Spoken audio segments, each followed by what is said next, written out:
Hello, welcome to the Real Estate Experience with myself, Sterling White, as your host, and other investors that we'll have on here moving forward, investors and entrepreneurs. And this podcast's main focus is really giving a deep dive into putting together deals on the multifamily side, bringing investors, and just me overall sharing my trials, tribulations, my successes, my failures as an entrepreneur and investor in the industry. And I bring on others in the space as well to do their experience share. So I do hope that everyone has been able to get value from the episodes leading to this point, because I know I've been dropping absolute bombs and golden nuggets along with others. So comment below on subjects that you would like to hear more of.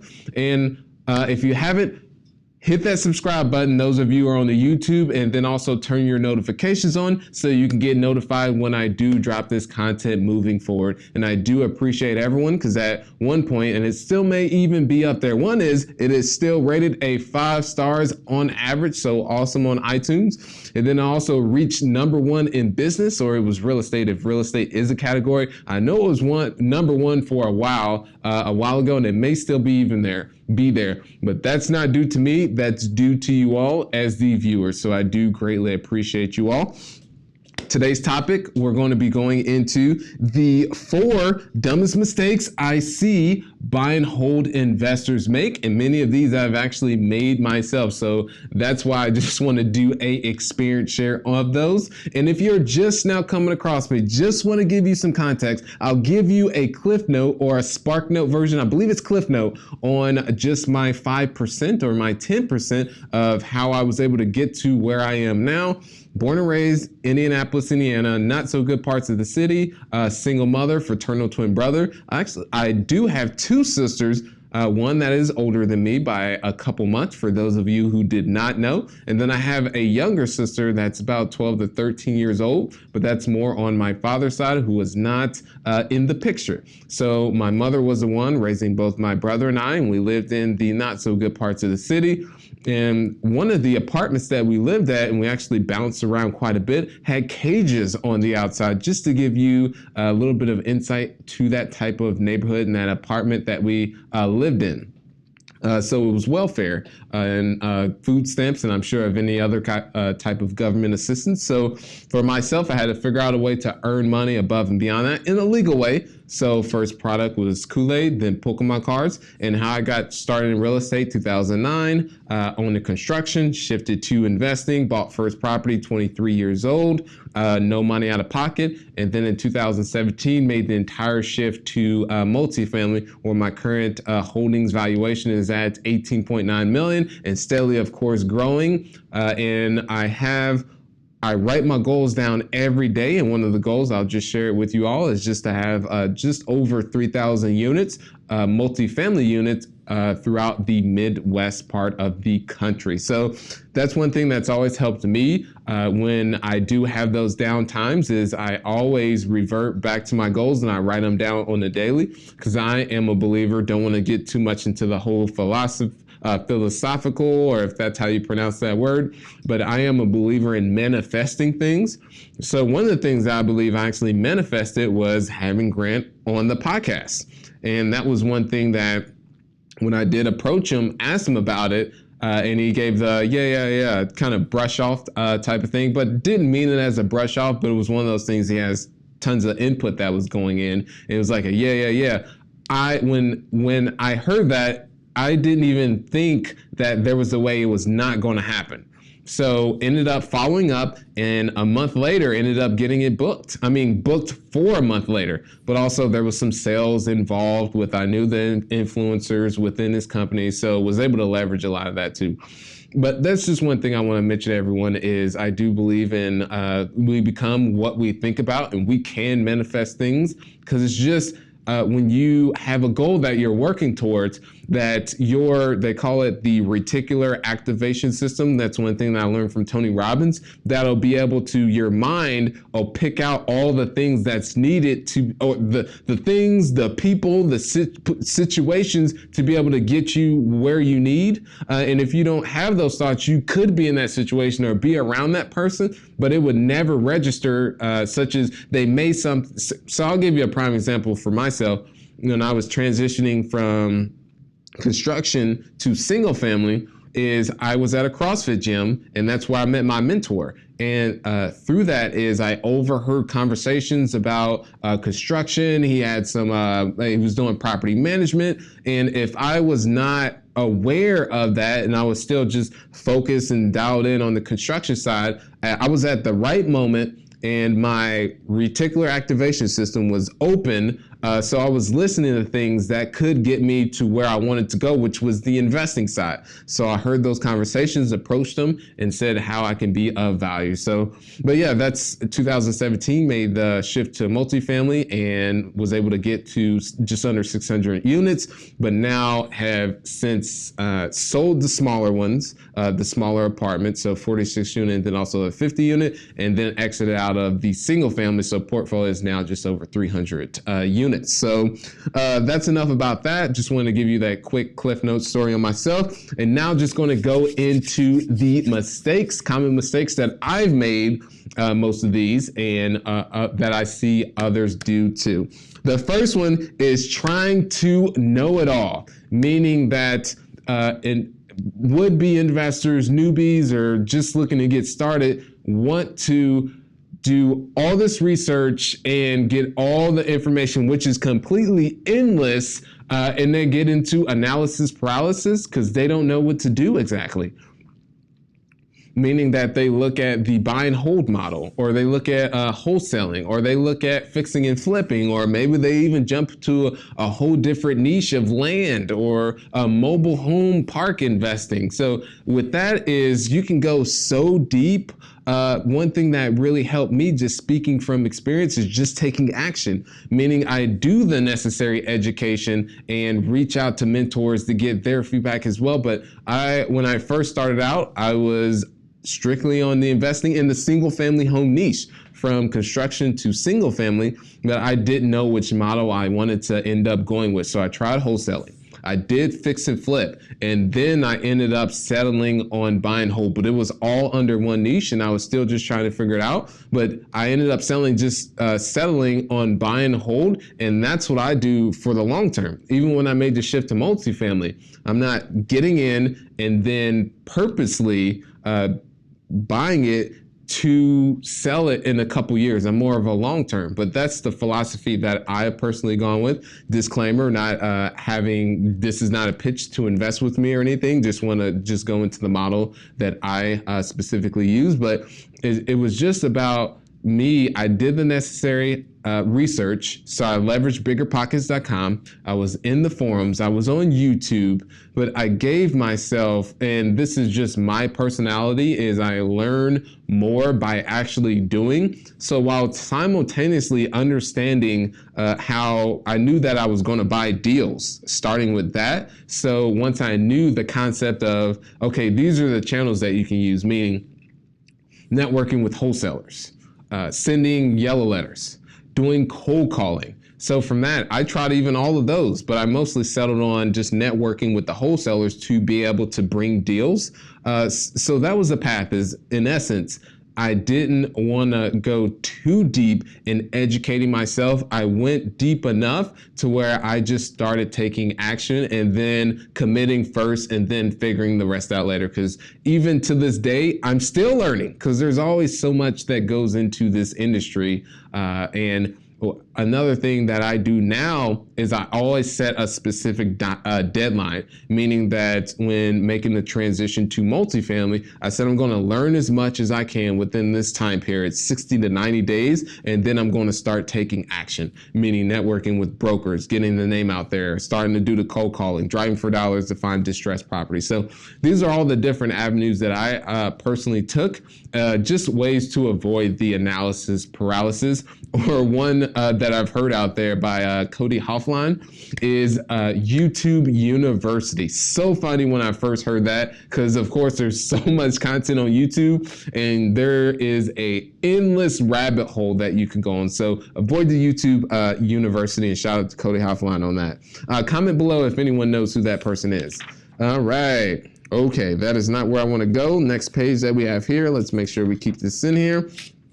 The next is not buying. Oop, I'm going to put that right there. There we go. Is not buying on cash flow. And what I mean by this is one of the personal rules that I live by, is not basing my numbers on, okay, this is how it's operating today. I'm going to be in the negative, but in 1 year, that's when I'm going to be able to start making money, meaning that I'm going to sell the property and that's when I'm going to make the money. Or just looking at, okay, on the underwriting assumptions that the rents are steadily just going to keep on doubling. So just buying how, one, the property is actually performing, looking at that. Of course, still want to look at the proforma, but do not base my offer heavily on the proforma, looking at the actuals. And this is why it's good to have a large enough pipeline, because if the deal doesn't work out when you're looking at the actuals, and then you want to offer something a little bit in between the actuals, how it's currently performing, especially if it's mismanaged, and then what you believe that you can do where it should be performing at, and offer something in between to be able to get a price that the seller would be willing to accept.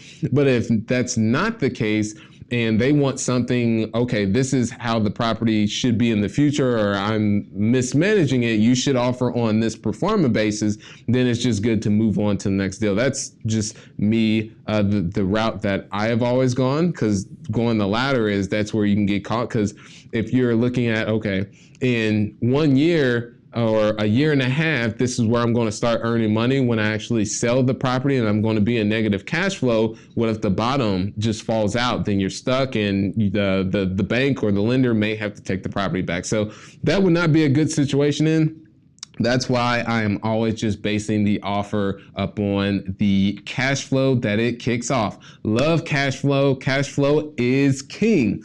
The next one is over appreciating, which goes into the one that I just mentioned of not buying on cash flow. And over appreciating and this is what some people I've heard do more in the West Coast markets and some in the East Coast, where they will buy at a negative, and this is mostly the flippers. They'll be in the negative for a while, but they know that property values are doubling and still appreciating. And then if they hold on to it, they're willing to eat those costs and be in the negative, but they'll be able to earn their money once they go and sell the property. But in the event that the bottom falls out and that they don't have enough cash coming in to be able to cover the mortgage because they're already in the negative, and when you try and put a renter in place, but still it's not enough to cover it, then that's when things can really go sour. So that's just one thing I've learned is, yes, it's good to learn from your mistakes, but it's even better to learn from others. And through this podcast, that's what I do, is I just do experience share. I don't know everything, and just providing my insights that I've experienced and also have read and studied from others who have been there, done that, not just studying the successes, but also studying the failures as well. So that's one thing, is just people over appreciating on appreciation. And the next one is afraid to ask for help. And this could be a little bit on the ego side, but asking for help is as simple as it is. When I personally made the transition from single family to multifamily, that very first deal, I reached out to 5 to 6 people, well, about 4 to 5 people, couple on bigger pockets, and then also some local operators. I actually dropped in right in the guy's office, completely cold, but it's a big deal. That first deal was $900,000 in terms of the purchase. It was a seller financing, so put $200,000 down and raise more cash to take care of improvements. But that was a big step, going from just single families to boom, 46 unit. So if you're able to reach up to people, and if you can be of some type of value, that is even better. But people love to help others. Some people may not be in that situation. want to help others or be able to have the time to provide that insights that you're needed. That's why it's good to reach out to several or numerous or multiple individuals. And as I mentioned, if you can be of value to that person in exchange for them provide or taking the time to be able to do a experience share for you, that's even better as well, because it's always about a value exchange. Because even to this day, I get asked 2 to 3 times, which I am very grateful to be in a position where people are asking me, hey, could I take you out for lunch or a cup of coffee? But that, if I were to take people up on that, I would not get anything done. And there's no value exchange. It's just me sitting there, and then the person just, I'm great with providing value to that person, but me just sitting there and you're taking an hour of my time where I could be focusing on high value activities, that there's just no value exchange. So if you reach out to someone and say, hey, I want to sit down, give you a cup of coffee so I can pick your brain, just think about what that other person wants or needs on their side, because they've got a ton of other things that they're going through as well. And I forgot to mention, if you haven't already grabbed a copy of the book, From 0 to 400 Units, grab that. It'll be in the link below. Get your free copy, where I really go into the details of my journey of how I got started and just pull back the curtains of a lot of things that happened, the trials and tribulations that I experienced getting into this industry and also before getting into the industry as well. So those are all the points that I want to mention, is the common mistakes, the dumbest mistakes I see investors make, which the first one is, I got to find my notes, is trying to know it all versus committing first and then figuring the rest out later. Next is not buying on cash flow. The third is over appreciating on appreciation, meaning that's okay, this property is going to keep doubling and going up in value. I'm fine with just being in the negative until I can sell that, or just doing in your underwriting that the rents are steadily going to keep gradually going up. And then that's when you're going to be able to pay out or be able to make whatever return that you're looking to get. And you're willing to take something a little bit lower, but you know rents are going to keep gradually, rapidly going up as they are, which rents can only go up so much. I know there's inflation, so they're steadily going to go up. But right now where we're at in the market is there's bound to be a correction of some sort. Who knows when? It may be in the next couple months. It may be this year. It may be in a couple years. It may not. Well, I was going to say it may not ever happen, but it's known to happen. And then the last is afraid to ask for help. Asking for help is reaching up. That's all it takes. And now with social media and the way the internet is, everyone's just very accessible. It's very simple. Just slide into the DM is what I like to say it. And so now we're just going to end with a book recommendation, which is Extreme Ownership. The guy who wrote this is Jocko, or that's either his first or last name, but this guy looks like a complete bad A. I mean, just someone who gets it done. And he was an ex-Marine or something. I believe it was a Marine or something of that nature, Marine or Navy SEAL. But the overall premise of this book, what is Extreme Ownership, is that just taking everything comes up to you. Meaning that one philosophy that I live by, and I actually have a picture of it in my bedroom that says, I am the creator of my destiny. Meaning that at the end of the day, let's say a employee on, or I like to call them team members, is, let's say they're not doing something very efficient, or maybe they're, let's say, when they're doing outreach to an owner, and the owner gives a call to me and says the person who's working underneath you has absolutely no clue what they were doing, and I had no understanding what their ask was from me.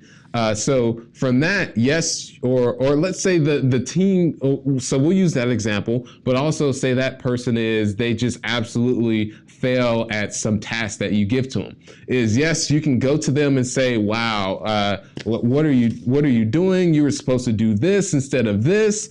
Or you can just take more ownership yourself and say, maybe I should have trained this person more, or I should have provided them even more direction. So just having being more accountable for yourself. Yes, I would say personally that can be in a way, I wouldn't say more stressful, but it's more empowering and gives you, in essence, more control over the dynamics if you take that type of belief. That's just one belief that has really helped for me, because there's so many things out there that are out of my control. But if I'm able to just take ownership in the things that if a specific person on the team isn't doing, or let's say my daughter, for instance, that she is not so good in school, that I internalize that. And well, not that this is the case. My little angel is awesome at school for now. Hopefully that things don't change in the future. But if that case does happen, then I will internalize that, not go directed to just have a conversation, but understand what am I doing to where, because I would say she, in essence, is a direct reflection of myself. And I do see that, because the most funniest thing is she walks on her tippy toes.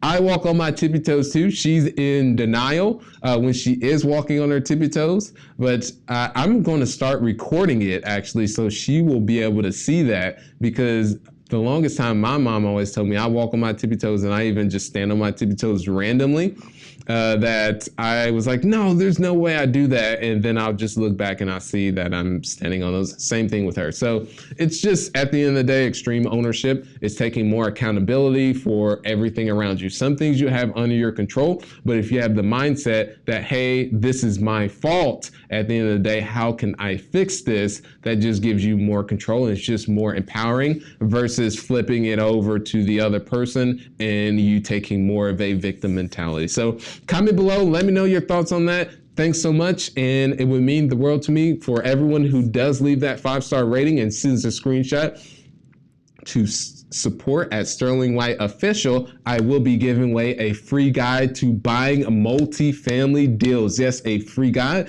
Really goes into some of the nuts and bolts associated with that. So have a wonderful day. Thank you so much, and keep being awesome. Thank you. Thanks for listening to The Real Estate Experience. If this has brought you any value, please subscribe and leave a 5-star rating. It would mean the world to me. Now go out there and crush it.